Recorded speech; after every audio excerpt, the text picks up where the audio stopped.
Kan Pak, boleh kita Pak menggunjing si Qarun ini, boleh kan Pak, diceritakan ustaz-ustaz ceritakan si Qarun. Hadirin rahmati Allah Subhanahu wa taala, hari ini juga banyak orang beriman beranggapan bahwasanya kekuasaan ini adalah sebuah kesuksesan, kebahagiaan. Padahal sudah Allah kasih contoh juga di Quran Pak, si Fir'aun, orang yang dilaknat oleh Allah. Apalagi kurang kekuasaan Fir'aun. Bahkan saking berkuasanya Fir'aun ini mengaku Tuhan dia. Iblis saja tidak pernah mengaku Tuhan. Dia mengaku Tuhan. Tapi apakah si Fir'aun ini sukses Pak? Tidak ya. Fir'aun ini 100% gagal. Bahkan hina. Seperti apa kehinaan Fir'aun Pak? Diberi namanya laknatullah alaih, orang yang dilaknat oleh Allah Subhanahu wa taala. Begitu hinanya Firaun yang mulia, sampai sekarang Pak ada orang mau pakai nama dia. Coba Pak yang hina. Pernah dengar Pak orang kasih nama anak Firaun? Enggak. Tidak ada Pak. Karena orang tahu itu nama yang hina. Di dunia saya sudah dihinakan, apalagi di akhirat.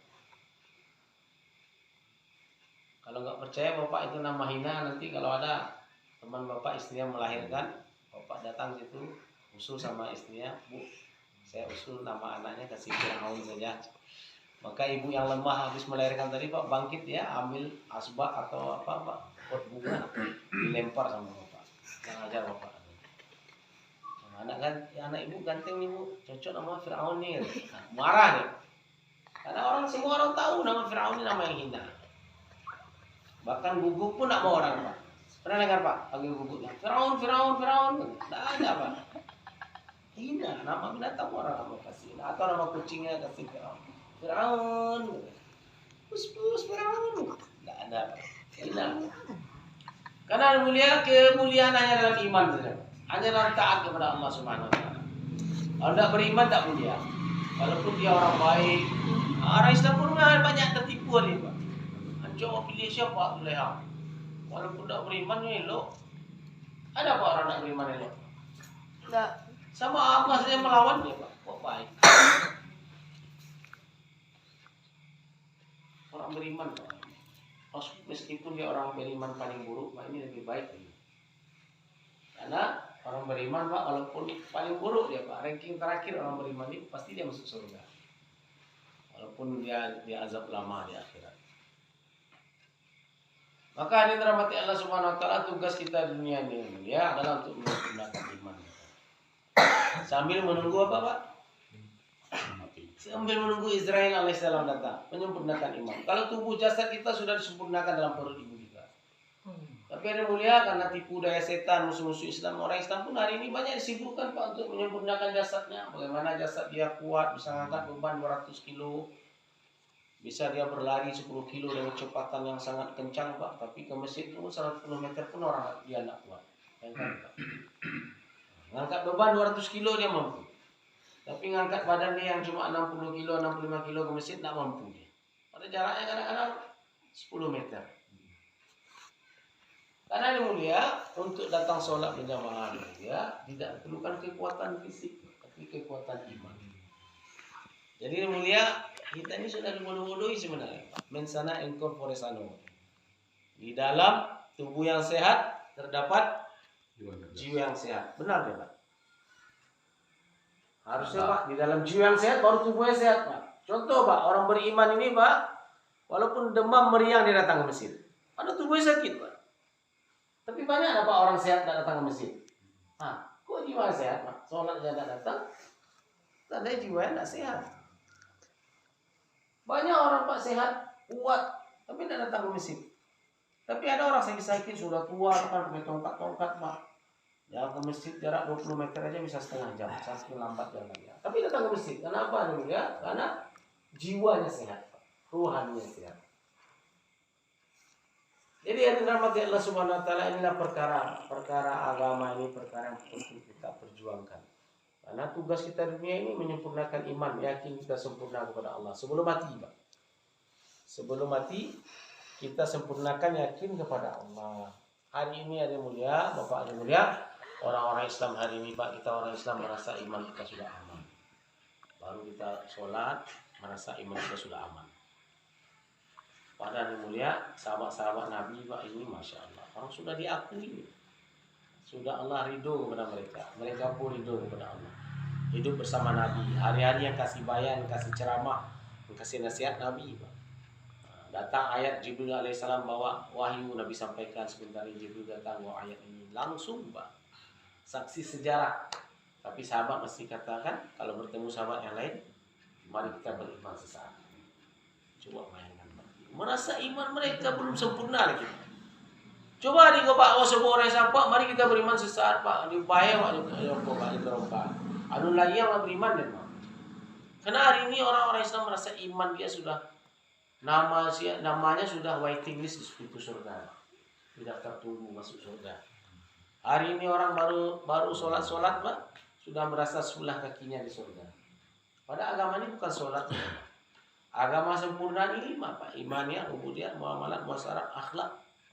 Tidak bisa Pak. Sholat ini baru bagian dari ubudiyat, ibadah kita kepada Allah Pak. Bukan sholat saja, banyak ibadah lain. Ada lagi imannya. Iman ini pondasinya Pak. Kalau gugur digugur semua Pak. Dikubur nggak ditanya sholat. Tanya sholat Pak dikubur Pak. Ditanya amal Bapak dikubur. Enggak. Iman yang ditanya. Siapa Tuhan kamu? Kalau sekarang mudah jawabannya Allah. Mudah Pak jawabnya sekarang. Tapi apakah tidak banyak orang berhasil dikubur nih Pak? Karena kubur ini yang keluar nanti Pak, apa isi hati kita? Sama gelas Pak, kalau isinya susu, kalau ditumpahkan keluar susu. Kalau isinya teh, ditumpahnya keluarnya teh. Kalau hati kita Pak, isinya apa hati kita selama ini Pak? Kantor, sawah, ladang, laut, jabatan, pangkat, istri, anak-anak. Ditumpahkan semua isi hati kita Pak, ternyata tidak ada Allah. Padahal Allah mau hati kita terus bulat Pak, Allah isinya. Sehingga kalau datang maut nanti Pak, yang keluar dari mulut kita amin. La ilaha illallah. Ini jaminan kata Nabi orang Pak, masuk surga. Dikubur ditanya yang keluar Allah. Karena itu yang ada dalam hati kita Pak. Hari ini Pak orang Islam terkajui aja Pak, payah kalau Allah Pak. Kudo tabangnya macam-macam Pak terkajui. Nah, sampai ama anggai gitu terkajui. Kan apa Pak ini hati kan refleks itu Pak kalau terkajui Pak. Kebun binatang keluar dari mulut orang Islam kaget. Jarang orang Islam kaget ada astagfirullahaladzim. Allah Akbar. La ilaha illallah. Jarang. Payah. Jadi yang dirahmati Allah Subhanahu wa taala ini Pak, waktu kita di dunia ini menyempurnakan, menunggu waktu datangnya malaikat maut. Sampai jadi malaikat maut datang Pak, kita berangkat. Jadi jadilah kalian kata Nabi di dunia ini seperti musafir. Orang lewat kita ini. Kita ini di halte hari ini Pak. Nunggu bis datang. Maka kalau kita di halte Pak, jangan pasang AC, jangan beli lukisan 2 miliar, kita bikin kulkas, kita isi stok makanan, daging, ayam semua dalam kulkas. Kemudian kita beli perabotan indah susu semua. Nanti bisnya datang atau kereta yang datang kita naik Pak, semua tinggal di halte. Ini pintar apa bodoh Pak? Pintar apa bodoh? Bodoh Pak. Semua orang tahu ini bodoh nih, karena hatimu kita tinggal. Yang baiknya itu Pak, kita sediakan makanan untuk perjalanan, bekal uang nanti saya sampai di tujuan, sana harus ngontrak rumah, beli ini, sempat di hati seperlunya Pak, makan sekali makan sudah selesai. Buang. Kalau kita panas jangan beli AC Pak, beli kipas, 5.000 selesai. Nanti kalau kau tinggal nggak apa-apa Pak. Ini hati yang panas kasih AC. Hadirin rahmati Allah Subhanahu wa taala. Jadi Pak, ada cerita Pak. Ada cerita lagi. Kamu tutup lagi Pak. Satu orang raja, maka dia bosan di kerajaan. Maka dia umumkan saya mau pergi keliling dunia 5 tahun. Siapa yang mau jadi raja 5 tahun? Maka hari mulia kata raja, selesai 5 tahun saya kembali, maka raja yang menggantikan saya ini akan dicampakkan ke pulau hantu, pulau kematian. Siapa saja sampai sana pasti mati. Maka lama orang berpikir Pak. Tapi ada satu preman, Pak, saya udah susah juga hidup katanya. 5 tahun lumayan jadi raja katanya. Maka dia mau, saya mau Pak raja katanya. Saya katakan lah. Orang bingung semua, kok mau dia 5 tahun lagi kan dibuang ya. Maka Adi Mulia tahun pertama Pak, dia menjabat jadi raja, maka dia lepaskan semua nafsu dia, Pak, makan enak, pesta, mabuk ya. Ini 5 tahun mumpung saya jadi raja katanya. Apa sih saya mau buat? Tahun kedua juga itu, Pak, dia kumpulkan semua wanita-wanita muda cantik, dijadikan gudik dia apa namanya, Pak, dayang-dayang dia. Dia melepaskan hawa nafsu dia. Tahun ketiga itu pesta pura terus, Pak. Tahun keempat, Pak, mulai gelisah dia, makan sudah tidak enak lagi. Wah, ini sudah hampir 5 tahun ya. Raja akan datang, gimana nasib saya? Maka gelisah, Pak. Tahun keempat itu dia gelisah, tidak enak tidur, tidak enak makan. Maka ketika raja datang, Pak, dia sudah terkejut. Orang katakan, dan raja udah datang, dia tak kaji ya, Pak, camin. Baru saja raja masuk itu istana, Pak, dia sudah teriak-teriak, ampun raja, kasih saya waktu sebentar lagi raja, jangan buang saya raja. Menjerit-jerit dia, Pak. Didekati raja, dia lari-lari, dekat pengawal istana lari-lari, Pak. Jangan raja, tunggulah, takut. Maka ditangkap, diseret, dibuang dia ke pulau kematian. Maka Pak Mulia, satu langkah saja dia baru di pulau itu, Pak, sudah disengat kalajikinnya. Di pantai saja baru, Pak, udah ada kalajikinnya. Masuk ke dalam, Pak, dipatok ular. Lari dia, ini gigit buaya, dikejar singa, diterkam, menderita sampai binasa mati. Tidak cukup, Pak, 10 menit dia di pulau itu, mati langsung. Tamat ya. Kemudian Mulia, perjalanan waktu, Pak, raja bosan lagi dia. Namanya raja, Pak, bosan lagi. Saya mau jalan-jalan lagi, keliling dunia lagi, menikmati dunia ini. Siapa yang mau gantikan saya raja? Nasibnya sama kayak pemuda kemarin, dibuang. Maka ada satu orang pemuda soleh. Saya aja, Pak, itu raja yang gantikan. Orang yang ini anak soleh. Kalau yang dulu itu preman mabuk wajar lah kan, tidak beres otaknya. Ini kok anak soleh mau menggantikan. Maka dia mulia, ketika raja pergi, maka dia kumpulkan semua prajurit handal istana. Kalian pergi ke pulau itu, pulau hantu itu, katanya, pulau kematian itu, tugas kamu seluruh binatang berbisa bulu, buang ke pulau itu. Kalajengking, ular, singa, buaya, semua tangkap semua, katanya. Buang dari pulau itu. Maka tahun pertama tuh sibuk, Pak, prajurit kerja itu aja. Di istana dikit aja prajurit tinggal. Sisanya di pulau tuh sweeping, Pak. Semua yang berbisa, yang buas-buas dibuang di pulau. Kemudian melihat tahun kedua, dia tidak sempat menikmati enaknya istana, Pak. Hari-hari pikir dia, apa yang saya mau buat? Sibuk siang malam pikir, buat rencana-rencana. Tahun kedua dia panggil semua orang-orang yang bisa bangunan, Pak. Tugas kalian bikin istana paling cantik di dunia, di pulau itu. Semua bahan-bahan terbaik dari dunia impor ke sini. 1 tahun harus selesai. Maka semua bekerja situ, Pak. Kerja semua. Ini istana indah, di sini bikinkan untuk neneknya. Ini istana kecil untuk bibinya, pamannya, semua untuk keluarga. Tetangga-tetangganya diatur, Pak, rupanya itu. Kerajaan indah semua. Tahun ketiga, Pak, kumpul lagi, suruh bikin taman-taman bunga di sana. Taman-taman yang indah, seluruh pulau itu. Tata, pokoknya pulau itu jadi pulau impian, katanya. Udah taman-taman bunga yang indah. Tahun keempat ada mulia, dia katakan kumpulkan semua perawan-perawan cantik di kampung ini, di kerajaan ini, bawa ke pulau sana. Bawa ke pulau. Tahun keempat ini, Pak, menjelang tahun kelima ini, dia sudah tidak sabar juga kayak mengundang itu. Tapi tidak sabar dia, kok raja lama datangnya. Saya sudah tidak sabar ke pulau itu. Maka ketika berita raja datang, dia semakin gembira, Pak. Raja sudah datang. Maka begitu masuk itu istana, raja kena marah. Tuh raja kok lama sekali, katanya. Oh, heran raja, yang kemarin kok teriak-teriak minta ampun, ini kok malah saya dibilang lama datangnya, kata raja. Kenapa, kata raja? Saya sudah tidak sabar ke pulau itu, tuh raja. Raja lama sekali datangnya. Cepat-cepat saya mau ke sana katanya. Tidak perlu diantar, saya udah ada yang antar katanya. Heran Raja, Pak. Kenapa ini pemuda kok semangat? Maka ada mulia, dia sudah ada pasukan yang mau mengantar dia kapal yang indah. Datang ke pulau sana. Sampai di sana ada mulia, baru dia menginjak pulau, Pak, sudah ditunggu Pak karpet yang tebal.